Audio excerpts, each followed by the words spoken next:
তারাই উপকৃত হয়, অতঃপর সেই পণ্য কিংবা তার অনুরূপ ফেরত দেয়। একে শরীয়তের পরিভাষায় কি বলা হয়? ঋণ বলা হয় বা কর্জ বলা হয়।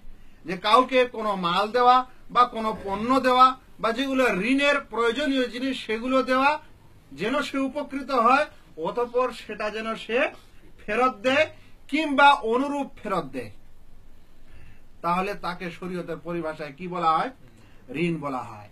এই ঋণের প্রথা বা ঋণের লেনদেন ইসলাম বৈধ করেছে। যদি আজ এই প্রথাই না থাকতো তাহলে সমাজের অনেকটা ভ্রাতৃত্ব কমে যেত, অনেকটা বন্ধুত্ব নষ্ট হয়ে যেত, সমাজের সমস্যা আরো বেশি হতো।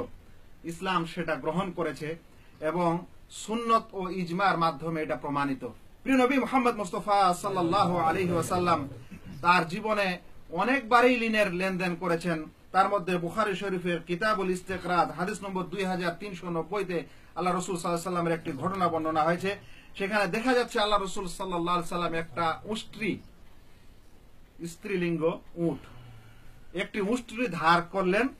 করার পর যখন ফেরত দেওয়ার সময় হলো, তখন সেই উষ্ট্রির সমবয়সী সমগুণ আর উট পাওয়া গেল না। যখন পাওয়া গেল না, তখন আল্লাহ রাসূল সাল্লাল্লাহু আলাইহি ওয়াসাল্লাম তার চেয়ে একটা উত্তম উট তাকে দিতে বললেন। তার চেয়ে একটা উত্তম উট, ভালো উট তাকে দিতে বললেন। দেওয়ার পর তখন বললেন, ইন্না মিন খিয়ারিন নাসি আহসানুহুম কাদান, তোমাদের মধ্যে উত্তম ব্যক্তি তারা যারা খুব সুন্দর ঋণ শোধ করে, সুন্দর ঋণ শোধ করে, উত্তম ঋণ শোধ করে। ঋণ শোধ করার সময় সে উত্তমটা দেয়। এ কথা আল্লাহ রাসূল সাল্লাল্লাহু আলাইহি সাল্লাম এই হাদিসে বললেন, যেটার দ্বারা প্রমাণিত হয় যে আল্লাহ রাসূল সাল্লাল্লাহু আলাইহি সাল্লাম স্বয়ং ঋণ করেছেন। আল্লাহ রাসূল সাল্লাল্লাহু আলাইহি সাল্লাম যখন তার যখন মরণ হয়, তখন আল্লাহ রাসূল সাল্লাল্লাহু আলাইহি সাল্লামের লোহার পোশাকটা, বর্ম যেটাকে বলা হয়, সেই পোশাকটা একটা ইহুদির কাছে ঋণ ছিল।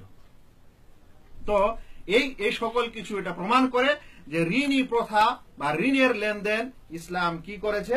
বৈধ করেছে, এবং এটি একটি সামাজিক ভালো ও সুন্দর প্রথার মধ্যে। বন্ধুগণ, ইসলাম শুধু বৈধই করেনি, বরং এই ঋণ প্রথার সম্পর্কে কিছু ফজিলতের বর্ণনা দিয়েছে।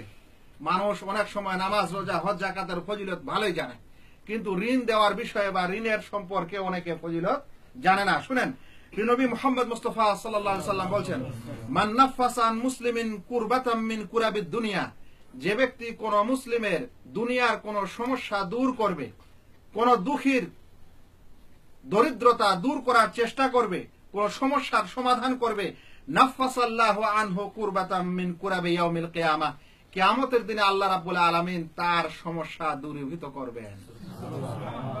আল্লাহ রাসূল আরো বলেন, ওয়া মান ইয়াসসারা আন মু'সিরিন ইয়াসসারাল্লাহু আলাইহি ফিদ দুনিয়া ওয়াল আখিরাহ, যে ব্যক্তি কোন সংকটওয়ালা ব্যক্তির, যে ব্যক্তি সংকটে আছে, অর্থ সমস্যায় আছে, কষ্টে আছে, এরকম কোন কষ্টকে সহজ করে দিবে, আল্লাহ রাব্বুল আলামিন তার দুনিয়া ও আখিরাতের কষ্টকে সহজ করবেন।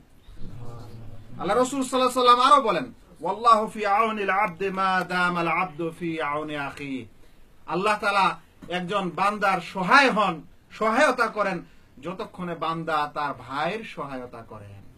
হাদিসটিকে ইমাম মুসলিম বর্ণনা করেছেন কিতাবুয যিকর ওয়া দুআ। অন্য এক হাদিস আল্লাহ রাসূল সাল্লাল্লাহু আলাইহি ওয়াসাল্লাম বলেন, মা মিন মুসলিমিন ইউকরিদু মুসলিমান মাররাতাইন ইল্লা কানা কা সাদাকাতিহিমা মাররাতান, যে কোনো ব্যক্তি, যে কোনো মুসলিম ব্যক্তি তার মুসলিম ভাইকে দুইবার যদি ঋণ দান করে, তাহলে একবার সাদকা করার সমতুল্য হয়। এই হাদিসটিকে ইবনে মাজাহ বর্ণনা করেছেন